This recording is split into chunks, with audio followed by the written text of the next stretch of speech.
Hello everyone, welcome to I exam B. मेरा नाम है अश्विनी पुंडीर और मैं स्वागत करता हूं आपका हमारे इस यूट्यूब चैनल पर। With I exam B you can prepare 50% faster. और थंबनेल आप देख चुके होंगे और आप यहां इस वीडियो में हैं, तो आप ज़रूर एक एसएससी या फिर एक बैंक के एस्पिरेंट हैं। और इस वीडियो में हम यहाँ पर बात करने वाले हैं कि कौन सा एग्ज़ाम बेहतर है, कौन से एग्ज़ाम के लिए अप्रोच करनी चाहिए, कौन से एग्ज़ाम में पैसा अच्छा है, कौन से एग्ज़ाम में कौन से एग्ज़ाम की लाइफ अच्छी है, कौन से एग्ज़ाम में पढ़ाई कम करनी पड़ती है ना। तो कम, पहली बात तो इस पॉइंट को भी यही निकाल देते हैं, किसी भी एग्ज़ाम में पढ़ाई कम नहीं करनी पड़ती। कोई भी एग्ज़ाम हो, ठीक है, ग्रुप डी का एग्ज़ाम हो, ग्रुप सी का एग्ज़ाम हो, पढ़ाई आपको सभी के लिए बहुत अच्छी, बहुत बढ़िया करनी होती है। तो ये जो भी सारी बातें हैं, जो भी हमारे चीज़ें हमारे मन में चलती हैं कि मुझे किस एग्ज़ाम को अप्रोच करना चाहिए या फिर कौन सा एग्ज़ाम बेटर है, ये वीडियो पूरा उसी के बारे में होने वाला है। मेरी पूरी कोशिश रहेगी कि मैं आपको ये चीज़ें जो है मैं पूरी समझा पाऊँ, आपको एक बेटर जगह पर रख पाऊँ, एक बेटर पोजीशन पर पहुँचा पाऊँ, ताकि आप वहाँ से एक अपने लिए, अपने फ्यूचर के लिए और अपने टाइम को देखते हुए सभी चीज़ें, सब सारा फैसला आप खुद से ले सके। ठीक है, यहाँ पर मैं आपको पहले क्लियर कर दूं, मेरा पॉइंट, मेरा पक्ष किसी भी एक साइड की तरफ नहीं रहने वाला है। जो मेरा पॉइंट है, जो मेरे व्यूज हैं, वो सिर्फ जो फैक्ट्स हैं या फिर जो चीज़ें हो रही हैं, जो फिर जो होनी चाहिए, जैसे जैसे चीज़ें आती हैं निकल के, वो मैं आपको बताऊंगा, वो मैं आपको समझाऊंगा। वहां से फैसला जो है वो आपको लेना है। स्टार्ट करते हैं इस वीडियो को, ठीक है। और अगर आप चैनल पर नए हैं तो इस चैनल को आप सब्सक्राइब कर लीजिएगा एंड इस वीडियो को आप शेयर कर दीजिएगा, ठीक है। बात करते हैं एसएससी 2024 और बैंक 2024 की, या फिर ओवरऑल एसएससी और बैंक एग्जाम्स की हम यहाँ पर बात करने वाले हैं। इस वीडियो में हमें क्या क्या चीजें देखने के लिए मिलेगी, पहले उसके बारे में बात करते हैं। इस वीडियो में हम यहाँ पर ये देखेंगे कि हमारे पास इन दोनों प्लेटफॉर्म पर क्या क्या हमारे पास जॉब अपॉर्चुनिटीज हैं, किस तरह के हम जॉब कर सकते हैं। दूसरी बात, एज यहाँ पर हमारे लिए मैटर करती है कि भाई अगर मेरी एज 30 पार कर चुकी है, 29 के पास है, 26 के पास है, 22 के पास है, तो मैं कौन से एग्जाम के लिए जाऊं। फिर हम बात करेंगे सिलेबस की, किसका सिलेबस ज्यादा आसान है ना। तो आसान वर्ड को इस तरह से हम निकाल देते हैं, किसका सिलेबस कम मुश्किल है या किसका सिलेबस ज्यादा अप्रोचेबल है, ये पॉइंट हम यहाँ पर रखेंगे। नेक्स्ट बात करते हैं यहाँ पर सैलरी की, बात करेंगे हम जो एग्जाम से, कैलेंडर के एग्जाम आते कब है और आपकी ज्वाइनिंग कब तक होती है। बात करेंगे हम यहाँ पर वर्क कल्चर की, किस तरह का वर्क कल्चर होता है। और बात करेंगे हम मिसकंसेप्शंस की, कि वर्क कल्चर में भी कितना काम करना पड़ता है, किन किन लोगों के साथ काम करना पड़ता है, किस तरह काम करना पड़ता है, वर्कलोड कितना है। ये सारी बातें हम इस वीडियो में करने वाले हैं। क्लियर? आई होप यहाँ तक चीजें आपको क्लियर होंगी। नेक्स्ट, अब हम बात करें सबसे पहले भाई जॉब अपॉर्चुनिटीज की और एज की, है ना। जॉब अपॉर्चुनिटीज की और एज की, तो सबसे पहले आपको ये डिसाइड करना है कि आपको किस तरह की जॉब चाहिए। मैं आपको स्टार्टिंग में आपको एक ओवरव्यू देता हूं। हमारा एक सपना होता है, हम सबका एक मन होता है और हम सबकी अपनी सराउंडिंग्स होती हैं, जिसके अकॉर्डिंग हम अपने लाइफ के फैसले लेते हैं। हमने देखा कि हमारे पापा के दोस्त हैं, वो बैंक में हैं, बड़ी सुकून की लाइफ है ना, इस टाइम जाना, इस टाइम आना, और काफ़ी सारे वहाँ पर उनको फ़ायदे मिलते हैं बैंक की ओर से। तो मैं तो बैंक की जॉब करूँगा। एक मेरे दोस्त का भाई है, वो तो अभी अभी सीबीआई में लगा है, उसको तो बढ़िया उसके मज़े आ रहे हैं, सीबीआई की जैकेट मिलती है, मुंबई पोस्टिंग है, दिल्ली पोस्टिंग है, गाड़ी में बड़ा बड़ा गवर्नमेंट ऑफ इंडिया लिखा हुआ है ना। वो मेरा है। बचपन मेरा सपना था कि मुझे इनकम टैक्स में जाना है, ठीक है, मुझे तो दिल्ली पुलिस में जाना है, मुझे तो वर्दी चाहिए, है ना। तो ये सारी चीज़ें, या फिर मुझे तो क्लर्क बनना है, मुझे तो आगे की पढ़ाई करनी है, यूपीएससी की पढ़ाई करनी है, उससे और आगे जाना है। तो ये तो पहले आपको डिसाइड करना सबसे पहले कि आपको करना क्या है।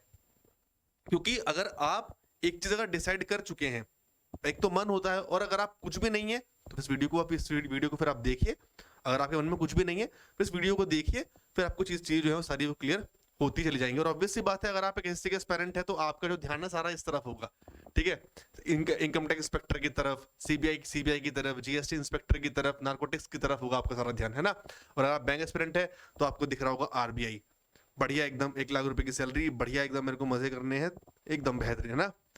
मजे ही मजे, ठीक है जी, मजे ही मजे, है ना, समझ गए, ठीक। तो पहली बात, अब बैंक में किस तरह की जॉब होती है, कौन कौन से बैंक में आपको जॉब करते हैं। तो सबसे पहले अगर बैंक की बात करें तो सबसे बड़े बैंक की हम बात करेंगे इंडिया के, और इंडिया के सबसे बड़े बैंक है हमारा आरबीआई।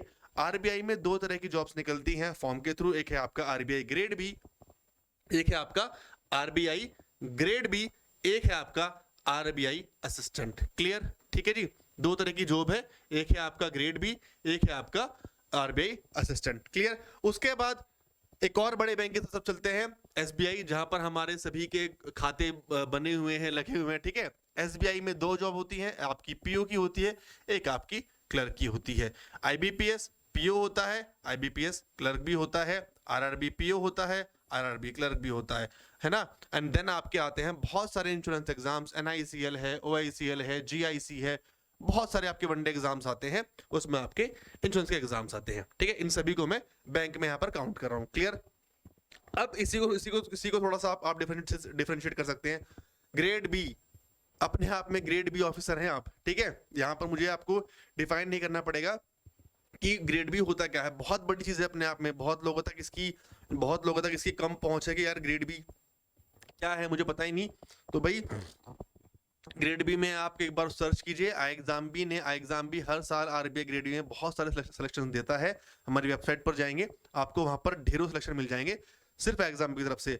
आई एग्जाम बी का मतलब ही आरबीआई है, और आरबीआई का मतलब ही एग्जाम बी है। रेगुलेटरी बॉडीज में मैक्सिमम सिलेक्शन जो है वो हम लोग देते हैं। ठीक है, ये बीच में बात मुझे आ गई तो मैंने आपको यहाँ पर बता दी। ठीक है, एसबीआई। अब पीओ क्लर्क, ठीक है, क्लर्क आप जानते हैं जो स्टार्टिंग में आप किसी बैंक में अगर जाते हैं, जो आपके सिंगल विंडो पे आपके ऑपरेट कर रहे होते हैं, जो आपके कैशियर होते हैं वो आपके क्लर्क होते हैं। ठीक है, साइड की और विंडोज भी होती है, मैं ये नहीं कह रहा कि वो आपके क्लर्क है, बट उसमें भी आपकी स्पेसिफिकेशन होती है, कोई पीओ है, कोई क्लर्क है, एंड देन पीओ से उसके बाद फिर आप बैंक के मैनेजर बन जाते हैं। वो डिपेंड करता है कि एक ब्रांच में दो पीओ काम कर रहे हैं या फिर एक पीओ एक मैनेजर काम कर रहे हैं, फिर दो क्लर्क काम कर रहे हैं, वो डिपेंड करते हैं। तो ये आपका पीओ में क्लर्क में डिफरेंस है। बात करते हैं आईपीएस की। अब आईपीएस और आरआरबी में क्या डिफरेंस है, ये मैंने लास्ट वीडियो बनाई थी, मैंने आपको उसमें भी समझाया था। आईबीपीएस आपके बैंक्स होते हैं पीएसबी बैंक, ठीक है, that is public sector bank, उसमें आपका ये उनके एग्जाम्स आपके कराता है। एसबीआई को छोड़ के जितने भी सारे आपके बैंक होते हैं, आपका पंजाब हो गया, आपका कनाडा है, आपका देना बैंक है, जो भी अब तो खैर काफी सारे बैंक आपके मर्ज हो चुके हैं, वो सभी आपके पीएसबीज के अंदर आते हैं। एंड देन आपके आते हैं रूरल, ठीक है, रीजनल बैंक, जो आपके ग्रामीण बैंक होते हैं। ठीक है, इसमें आपका पीओ क्लर्क यहाँ भी आपके होते हैं। ठीक है जी, क्लियर। ये आपके बैंक के ऑप्शंस हैं, आपको कहाँ कहाँ पर इसमें जॉब करनी है। अब आते हैं जी स्टाफ सिलेक्शन कमीशन की तरफ। अपने आप में अगर आपको रुतबा चाहिए, है ना, एक जॉब में अगर आपको रुतबा चाहिए कि हाँ भाई मुझे इनकम टैक्स इंस्पेक्टर हूं मैं, ठीक है, मैं एक सीबीआई में इंस्पेक्टर हूँ, सब इंस्पेक्टर हूँ सीबीआई में, ठीक है, मैं एग्जामिनर हूँ, मुझे मिनिस्ट्री ऑफ एक्सटर्नल अफेयर्स में जाना है, मुझे जो हमारा सचिवालय है उसमें बैठना है, एएसओ की पोस्ट पर बैठना है, रुतबा रॉब, है ना, वो सब चाहिए, तो भाई आप जाओ सीजीएल की तरफ, that is combined graduate level. और हाँ, इन सभी एग्जाम्स के लिए आपको ग्रेजुएशन मस्ट है। ठीक है, सभी एग्जाम्स के लिए ग्रेजुएशन मस्ट है, उसमें आपका यहाँ पर कोई क्राइटेरिया नहीं होता है, इसको आप यहाँ पर ध्यान रखिएगा। ऐसे आप इसमें चलेंगे सीजीएल में combined graduate level, graduation level का आपका एग्जाम होता है। क्लियर। और उसमें आपके if I am not wrong 25 से 30 हमारी जो सेंट्रल गवर्नमेंट जो नौकरियां होती हैं वो उसके अंडर आपकी आती हैं। नेक्स्ट है आपका सीपीओ, सेंट्रल पुलिस ऑर्गेनाइजेशन। इसमें आपका दिल्ली पुलिस, आपका आईटीबीपी, आपके बीएसएफ, आपका सीआरपीएफ, आपका सीआईएसएफ, जो भी आपकी पैरामिलिट्री फोर्सेस होती हैं, प्लस आपका दिल्ली पुलिस होता है। सभी में आप एसआई की जॉब पर लगते हैं और किसी किसी में आप एएसआई की जॉब पर भी लगते हैं। ठीक है, दिल्ली पुलिस का एसआई है, बाकी सब में एसआई एसआई कॉमन होते हैं, उस मतलब वो डिपेंड करता है। बट दिल्ली पुलिस में आप जाओगे तो सीधा आप एसआई की पोस्ट पर जाओगे। ठीक, बात करते हैं सीसीएल की, that is combined higher secondary level. ये आपका 12th लेवल बेस होता है, जो आपकी क्लरिकल पोस्ट होती हैं। फिर आपके एमटीएस है, फिर आपके जीडी होती है। ठीक है, मतलब इसी का जो छोटा पार्ट है आपका समझिए सीपीओ का, आप यहाँ पर लगते हैं सब इंस्पेक्टर, यहाँ पे आप लगते हैं कांस्टेबल। ठीक है, वो आपकी पोस्ट हो गई। और एमटीएस होता है आपका मल्टीटास्किंग स्टाफ। जितने भी आपके गवर्नमेंट ऑफिस होते हैं, गवर्नमेंट ऑर्गेनाइजेशन होती है, वहां पर आपके एमटीएस हो गया, सीजीएल हो गया, और ये लोग ये सभी की आपकी नियुक्ति वहां पर होती है। तो ये हो गई आपकी जॉब अपॉर्चुनिटीज। एज यहाँ पर क्या है, मैक्सिमम 30 है, 30 से ऊपर किसी भी जॉब में नहीं है। ठीक है, आप ध्यान रखिए, सीजीएल में आई थिंक तो पोस्ट में 32 है शायद, वहां पर बट आपका एक्सपीरियंस मांगते हैं, बट सभी में आपकी मैक्सिमम जो एज है वो 30 है। पीओ के लिए है ना, और आपके आरबीआई ग्रेड बी के लिए, बाकी आपका जो असिस्टेंट है वे क्लर्क है, सबके लिए 28 जो है आपकी एज जो है वो जाती है। यहाँ पर सीजीएल में किसी कहीं पर 27 एज भी होती है, सीपीयू में आपकी 25 होती है, सीएचएसएल में आपकी 27 होती है, एमटीएस में आपकी और कम होती है, और जीडी में आपकी 25 होती है, 24 या 25 आई थिंक होती है। ठीक है, तो ये आपका यहाँ पर पूरा जॉब अपॉर्चुनिटीज आपके पास होगी, और आपके पास क्या हो गया, ये एज वाला फैक्टर हो गया। क्लियर, यहां तक सारी चीजें क्लियर हो रही हैं। ठीक है, समझते रहना चीजों को बहुत आराम से। आगे अगर मैं बात करूं, आगे हम बात करने वाले हैं, अब बात करते हैं भाई कैलेंडर की और ज्वाइनिंग की, कि सर फॉर्म कब आते हैं। मैं ठीक है जी, मेरे ऑलमोस्ट 3 महीने खत्म हो चुके हैं 2024 के, फॉर्म कब आएंगे, मैं तैयारी कब करूंगा, मैं एग्जाम कब दूंगा, मुझे आप वो बताइए। ठीक है, सबसे बढ़िया बात, अगर भी आप फॉर्म की बात करो, आप एक प्रॉपर इंफॉर्मेशन की बात करो, प्रॉपर आप सिस्टम की बात करो, तो मैं बैंक एग्जाम्स को 100 में से 100 नंबर दूंगा, और ये फैक्ट है। यहां पर मैं बैंक की तारीफ नहीं कर रहा हूं। बैंक की जो जॉब्स होती हैं उनका एक स्पेसिफिक कैलेंडर होता है। जनवरी की 15, 16, 17 तारीख तक आपका पूरे साल का कैलेंडर आ जाता है। आपके 6 एग्जाम जो होते हैं बैंक के, वो एक साल में होने ही होने हैं, वो चाहे आपका आईबीपीएस का एग्जाम हो, इसमें पीओ क्लर्क की बात करेंगे हम, चाहे आपका आरआरबी के एग्जाम हो पीओ क्लर्क, देन आपका एसबीआई है पीओ क्लर्क। ये 3 एग्जाम ऐसे हैं जो आपके हर साल होने ही होने हैं। ठीक, तो और इनका कैलेंडर जो है 2024 का वो ऑलरेडी आपका आ गया है। पहला एग्जाम जो है आपका वो आरआरबी पीओ का होने वाला है, आरआरबी पीओ का आपका एग्जाम होगा, और ये if I am not wrong ये आपका अगस्त में आपका शेड्यूल्ड है पूरा एग्जाम। ठीक है, इसकी 4 से 5 डेट आई हैं, 3 अगस्त से इसकी जो डेट्स हैं वो है। तो सबसे बढ़िया बात ये है, ठीक है, ये तो हो गया इसकी नोटिफिकेशन के बारे में चीज। सेकंड पॉइंट अगर मैं बात करूं इसकी, ठीक है, सेकंड पॉइंट बात करूं कि इसकी जिस साल इसका नोटिफिकेशन आएगा उसी साल आरआरबी में 1 जनवरी को, मतलब नेक्स्ट ईयर 1 जनवरी को इसके लेटर आपको, आपका इसका जो फाइनल रिजल्ट है वो आपका आ जाता है। आरआरबी आपका अब मई जून में आ जाएगा, और मई जून के बाद इसका प्रोसेस स्टार्ट होगा, और 1 जनवरी को आपका फाइनल रिजल्ट, उसमें आपका प्री, उसमें आपका मेंस, उसमें आपका इंटरव्यू और आपका डीवी सब कुछ खत्म हो जाएगा, और 1 जनवरी को आपको आपका रिजल्ट मिल जाएगा। उसके 2 महीने बाद, 3 महीने बाद आपका आईबीपीएस पीओ आता है, और अगले साल अप्रैल में 1 अप्रैल को अभी आने वाला है, 1 अप्रैल को आपका जो आईबीपीएस का है वो रिजल्ट आता है। तो बैंक में मुझे सबसे बड़ी बात, सबसे अच्छी बात ये लगती है कि चीजें फिक्स्ड हैं। बहुत कम ऐसे चांसेस होते हैं कि बैंक के पेपर लीक होते हैं, बहुत कम ऐसा होता है कि बैंक एग्जाम लीक हो रहा है। सिस्टमैटिक वे में चीजें चलती हैं, प्रॉपर वे में चीजें चलती हैं, और चीजें खत्म हो जाती हैं। तो अगर आपको जल्दी जॉब चाहिए, अगर आपको जल्दी एक नौकरी चाहिए, सो मैं अब क्या बोलूं, ये क्या बोलूं, मैं यहीं से देखकर आप समझ लीजिए कि आपको अगर टाइम बचाना है, आपको लगता है कि 6 महीने में मैं बैंक एग्जाम को फोड़ सकता हूं, निकाल सकता हूं, और तो आपको भाई 1 साल के अंदर आपको जॉब मिल जाएगी हाथ में। ये सिंपल सा फंडा है बैंक का कि कब इसकी कैलेंडर है, कब इसकी ज्वाइनिंग आती है। ठीक, हालांकि एसएससी को मैं मना नहीं करूंगा, पिछले 2 साल से एसएससी बहुत बढ़िया फुल फ्लेज फॉर्म में काम कर रही है, कोई दिक्कत नहीं आ रही, कोई इशू नहीं आ रहा है। स्टिल उसकी ज्वाइनिंग में हमें 1 से 1.5 साल लग जाता है, उसमें टाइम लग जाता है, अगर सब कुछ प्रॉपर है। कैलेंडर एसएससी का आता है, रिलीज होता है, पहले तो होता था तो वो भी पोस्टपोन होता रहता था कि मान लो कि ये डेट दी और एग्जाम आगे बढ़ गया, आगे बढ़ गया। अब ऐसा नहीं होता, एग्जाम जो है उसका टाइम पर हो रहा है, उसमें कोई इशू नहीं है, क्योंकि एसएससी का काम जो है, जब एग्जाम होता है ना, एग्जाम उन्होंने कंडक्ट करा दिया, कंडक्ट कराने के बाद वो ना फिर डिपार्टमेंट को लिस्ट भेज देते हैं, डिपार्टमेंट में जब वैकेंसी आती है वो आपको तब बुलाते हैं। तो एसएससी का प्रोसेस जो है वो थोड़ा सा स्लो है। सबसे अच्छा प्रोसेस में सीपीओ का है ना, अब मैं पीछे लग गया। सीपीयू का प्रोसेस एसएससी में सबसे बढ़िया है, फिर भी उसमें इतना टाइम आपको नहीं लगता सीपीयू की ज्वाइनिंग में, बट सीजीएल की ज्वाइनिंग में आपको टाइम लग जाता है भाई, 1 से 1.5 साल आपको उसमें टाइम लग जाता है। तो अगर टाइम इशू नहीं है तो फिर तो आप एसएससी पर जाओ, अगर टाइम का इशू नहीं है तो।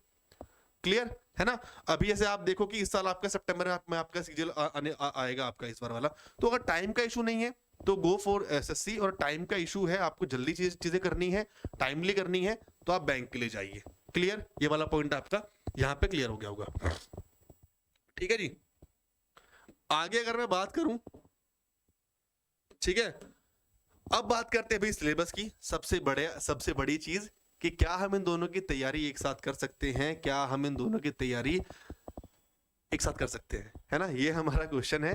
तो सबसे पहले तैयारी एक साथ करने के लिए हमें क्या चाहिए होगा कि इसमें आता क्या क्या है। क्या क्या हमें इसमें पढ़ना पड़ेगा, क्या क्या चीजें हमें इसमें करनी पड़ेंगी, है ना। आप जरा पहले वो देखते हैं। एसएससी के सिलेबस की बात करें, एसएससी में होते हैं इंपॉर्टेंट चार सब्जेक्ट जो हर एग्जाम में आपके आते हैं। इसमें आता है आपका क्वांट्स, इसमें आती है आपकी इंग्लिश, इसमें आती है आपकी रीजनिंग, और इसमें आती है आपकी जनरल स्टडीज। ठीक, जीएस हो गया। और पांचवा सब्जेक्ट आजकल आने लगा है, वो है आपका कंप्यूटर। ये आजकल हर एग्जाम में उसको देखने के लिए मिल रहे हैं, ये आपका कंप्यूटर हो गया। ठीक है, ये 5 चीज होगी। अब क्वांट्स में क्या क्या आता है, क्वांट्स में आपकी आती हैं 2 चीजें, समझना अच्छे से, है ना। 2 चीजें आती हैं, एक आता है इसमें अरिथमेटिक, ठीक, एक आता है इसमें एडवांस। अरिथमेटिक क्या होता है आपका, जो आपकी रेगुलर प्रॉब्लम्स होती हैं, आपकी परसेंटेज है, प्रॉफिट लॉस है, एवरेज है, टाइम एंड वर्क है, सिंपल इंटरेस्ट, प्रॉफिट लॉस, ये सब कुछ हो गया। एडवांस में जाती है आपकी ट्रिग्नोमेट्री, आपकी अलजेब्रा, आपकी मेंसुरेशन, ठीक है, आपकी क्वाड्रेटिक, आपकी मतलब बढ़िया जो आपके है ना, जो आपने 10th में पढ़ा होगा कि ट्रायंगल कैसे बनते हैं, कॉन्ग्रुएंसी कैसे होती है, फॉर्मूलाज कैसे होते हैं, 2D 3D, वो सारी चीजें आपकी, प्रिज्म क्या है, वो सब आपका इसमें आता है भाई। ठीक है, तो अपने आप में अगर मैं आपको बताऊं, एसएससी अगर आपको निकालना है तो 2 सब्जेक्ट पे आप अपनी कमांड बना लीजिए। एक है आपका क्वांट्स होता है, एक होता है आपका जनरल स्टडीज। अब जनरल स्टडीज में क्यों कह रहा हूं, क्योंकि इसमें आपको हिस्ट्री पढ़नी होती है, पॉलिटी पढ़नी होती है, इको पढ़नी होती है, ज्योग्राफी पढ़नी होती है, साइंस पढ़नी होती है, और आप उसमें आपको स्टैटिक और करंट अफेयर्स पढ़ना होता है। ठीक है जी, ये आप देख लो, ये सारी चीजें आपको से पढ़नी होती हैं। और ऑन एन एवरेज प्री के में देखो तो 50 50 50 50, ये 50-50 नंबर की आपकी सारी चीजें बराबर की होती हैं यहाँ पर। क्लियर। इंग्लिश की बात करूं, इंग्लिश को अगर मैं बताऊं, देखो अगर मैं इस सिलेबस में से अगर एक मैं निचोड़ निकाल सकता हूं, अगर मैं एक निचोड़ निकाल सकता हूं, तो मैं 2 चीजों को यहां से निचोड़ निकाल सकता हूं, सॉरी 3 चीजों निचोड़ निकालूंगा मैं यहां से, वो भी पूरा नहीं, वो भी आधा आधा, की क्या सबके सब में सब कुछ सेम है। देखो सेम क्या क्या है बस, है ना। मैं आपको, चलो इसको थोड़ा सस्पेंस भी रखते हैं, पहले यहां बात करते हैं। ठीक है, इसमें आती है आपकी इंग्लिश, अभी बात करेंगे इसके बारे में, ये मुझे याद रहेगा अभी। ठीक है, इसमें आती है आपकी इंग्लिश, इंग्लिश में आपकी वोकैबुलरी होगी, इडियम फ्रेज हो गए, आपके वन वर्ड सब्स्टिट्यूशंस हो गए, ठीक है, आपके एंटोसिनो हो गए, प्लस आपकी ग्रामर होगी, ये सारी चीजें आपकी यहां पर आती है। ठीक है, इस तरह से। अब अगर मैं बात करता हूं बैंक की, बैंक के भी 4 इंपॉर्टेंट सिलेबस होते, 4 इंपॉर्टेंट टॉपिक्स होते हैं। इसमें भी आपकी क्वांट आती है, ठीक, इसमें भी आपकी इंग्लिश लैंग्वेज आती है, ठीक है, इसमें आपकी रीजनिंग आती है, और इसमें आपकी जनरल अवेयरनेस आती है। ठीक, अब जी भाई इसमें डिफरेंस क्या है ये बता दो। डिफरेंस आप समझ लो, डिफरेंस क्या होता है, क्वांट में आपकी आती है सबसे इंपॉर्टेंट चीज DI, that is data interpretation. Arithmetic इसमें आती है, बट अरिथमेटिक इसमें ज्यादा बड़ा रोल प्ले नहीं करती, अरिथमेटिक के बेस पर वो खाली आपको DI करने के लिए आती है। प्लस इसमें आपको स्पीड मैथ चाहिए होती है। स्पीड मैथ्स में आपके आते हैं आपका सिंप्लीफिकेशन हो गया, आपका अप्रोक्सीमेशन हो गया, आपकी नंबर सीरीज हो गई, आपका क्वाड्रेटिक इक्वेशंस हो गया अलग से। ठीक है, ये पूरा आपका सिलेबस बनाता है क्वांट का। तो अरिथमेटिक इसका पार्ट है, बट कंप्लीट पार्ट नहीं है। ठीक है, तो कॉमन आपको क्या मिला, अरिथमेटिक यहां से मिला, अरिथमेटिक यहां से मिला। क्लियर। ठीक है, बात करते हैं इंग्लिश लैंग्वेज की।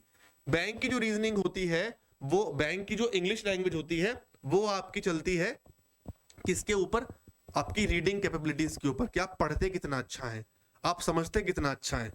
ग्रामर वहां भी आएगी, ग्रामर वहां भी आएगी, बट वहां पर जो आपको, आपने जो इडियम फ्रेज पढ़े हैं वो आप रट भी सकते हो, यहाँ पर उतने नहीं आते। यहाँ जो आप पढ़ोगे ना, आपको जो रीडिंग कॉम्प्रिहेंशन मिलते हैं वो बहुत अच्छे लेवल के मिलते हैं, बहुत बड़े बड़े मिलते हैं, और आपको चीज यहाँ पर याद रखनी होती है। उसी में से आप वर्ड्स को निकालोगे, उसी में से आप इडियम फ्रेज निकालोगे, उसी में से आप एंटोनिम्स निकालोगे। आप समझ गए।